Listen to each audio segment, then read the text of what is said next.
भैया उस दिन हम लोगों ने शौच मुक्त अभियान के लिए जो रैली निकालने वाले थे उस जी। दिन नहीं निकल पाया था। उसके अगले दिन आपने कैसे उतने लोगों को इकट्ठा किए थे?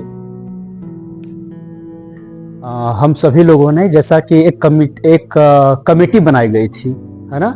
उस कमेटी में लगभग 14-15 लोग थे, जो कोर कमेटी थी हम लोगों की। आप भी थे और आपने ही बताया था कि हम लोग गांव में करीब 20 से 25 लोग इकट्ठा कर लेंगे। तो मैंने कहा ठीक है, जब एक युवा भाई मेरे साथ है तो क्यों ना हम लोग मिल करके 25-30 की संख्या में मिल करके इस अभियान को आगे बढ़ाया जाएगा। और लेकिन जैसा कि हम लोग मिले, उस दिन मिले, आपको पता होगा कि उस दिन हम लोग दोपहर में मिले थे 12 के बाद। पहले से ये दिमाग में चल रहा था प्रोग्राम कि हम लोग इकट्ठा करेंगे 15 से 20 लोगों को, 25 भी हो जाएंगे तो अच्छी बात है। पोस्टर भी हम लोगों ने बनवा लिए थे।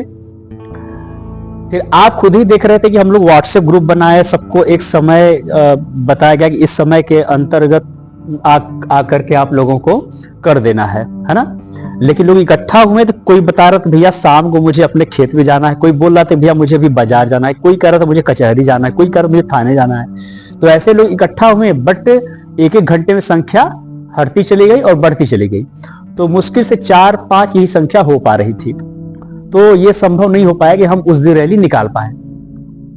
फिर संयोग बस ये मन में था कि नहीं भाई, हमें जल्दी करना होगा। अगर हम किसी दिन रुके तो कोई चीज अगर लंबा खींचता है तो वो काम रुक जाता है। तो मैंने कहा नहीं, इसी मतलब कि जो गर्माहट आई है इस माहौल में, उसी अंदर अंदर हम लोग कर देते हैं इस चीज को। तो फिर अगले दिन, जैसा कि आपको पता होगा, ज्ञात होगा कि अगले दिन हम लोग फिर बैठक बुलाए कि भैया कम से कम 1500 लोग इकट्ठा हो, चल चलते हैं। लेकिन आप ये देखें कि उस दिन हम लोग इकट्ठा हुए 2 बजे, सिर्फ 3 लोग थे वहां पर और कोर कमेटी का कोई नहीं था उसमें से, क्योंकि सब लोग बोले कि आधे घंटे पहुंच जाएंगे, क्योंकि वहां पर एक विशेष काम उन लोगों के घर में आ गया था।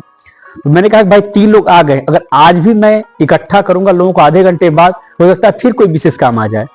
तो मैंने कहा देखो भाई, काम तो करना है, तो हम लोग 3 ही लोग क्यों ना निकले।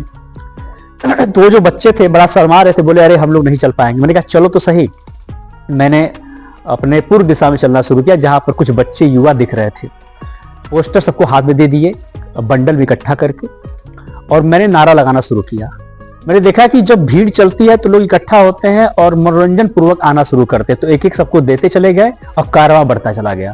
तो मैंने देखा कि फिर सब लोग कनेक्ट हो गए धीरे धीरे। रास्ते में जितने कोर कमेटी के लोग थे उसमें से 80% लोगों ने कनेक्ट किया और रैली को ज्वाइन किया, और बहुत बेहतर तरीके से वो कार्यक्रम सफल हुआ। भैया ये शौच मुक्त अभियान जो है आपने चलाया है, ये गांव में कितने % लोगों पे इसका प्रभाव पड़ेगा, और आपको क्या लगता है कि ये इस मिशन में आप कितना कामयाब होंगे? देखिए, जैसा कि हम सभी जानते हैं, जो ग्रामीण परिवेश से आ रहे हैं, सभी जानते हैं कि ये बहुत समय से चल रहा है कि लोग गांव के बाहर पगडंडियों पे जाते हैं, खेतों में जाते हैं और शौच करके चले आते हैं। आप ये पाते होंगे कि हम लोग यहाँ जो टॉयलेट की व्यवस्था हुई है कुछ दशकों से हुई है, 30, 35, 40 ऐसे ही रहा है। तो ये जो हमारे अंदर है बाहर शौच करने का जो संस्कृति है, ये खासी कुछ लंबी हो चुकी है। मतलब कि एक लोगों के अंदर रच बस गया है कि नहीं, मुझे बाहर ही शौच करना है, बाहर खुले में करने का एक अलग ही मजा है। तो आप ये देख पाते होंगे कि किसी के अंदर से वो सारी चीजों को हटाना बड़ा कठिन हो जाता है ना? उसके अंदर से वो सारी चीजें हटाना बड़ा कठिन हो जाता है। अब इसका एक और चीज देखते हैं, उसके बावजूद भी जो सभ्य लोगों के परिवार हैं वो अपने घर में टॉयलेट बनाते हैं और उसका इस्तेमाल करते हैं। ठीक है, अब जैसे आपने बोला कि इसका कितना प्रभाव पड़ना चाहिए, कितना पड़ेगा। देखिए, बदलाव तब होगा कि एक दिन हमने रैली निकाली और रैली निकाल कर हमने फोटो खिंचवा लिया और पेपर में निकलवा दिया, ये पर्याप्त नहीं, ये तो बस एक शुरुआत है, आगे भी लड़ाई है। देखिए, आपको किसी भी चीज में परिवर्तन लाने के लिए अनवरत और लगातार काम करना होगा। कोई बच्चा अगर क ख ग घ ये सब सीखता है, व्यंजन सीखता है, वर्णमाला सीखता है, तो क्या होता है, उसके लिए समय लगता है, लगातार प्रयास करना पड़ता है, तब जा कर के वो उस तरह का हो पाता है, उसके अंदर वो सब चीजें ज्ञान पैदा हो पाती हैं। तो हमें ये भी देखना होगा कि अगर आप लगातार किसी को अवेयर करेंगे तब उनके अंदर वो जो संस्कार भरे पड़े हैं बाहर जाकर के शौच करने का, वो खत्म होंगे। तो हमें हमेशा हर 2 हफ्ते पर एक रैली निकालनी होगी और घर घर जाकर के ये अलख जगाना होगा कि आप लोग कृपया बाहर शौच ना करें, ये असभ्यता की निशानी है। बाहर से कोई मेहमान आएगा तब भी हमको बुरा भला कहेगा, मन में सोचेगा, दुर्भावना रख के जाएगा यहाँ से। हम लोग अपने गांव को स्वच्छ रखें तो हमारा भी स्वास्थ्य बढ़िया होगा और देखने में भी अच्छा लगेगा। तो हम लोग इसको लगातार निकालेंगे तब जाकर ये सब संभव होगा। एक रैली साहब के, एक छोटी रैली से गांव में या फिर कहीं पे गांव स्तर से ही नहीं और बाहर में भी इसका प्रभाव पड़े, इसके लिए क्या करेंगे? देखिए, आपके प्रश्नों में जो चीज निहित है मैं उसको समझ पा रहा हूं कि आपने ये बोला कि क्या गांव में रैली निकालने से और जगहों पर बदलाव होंगे? राइट।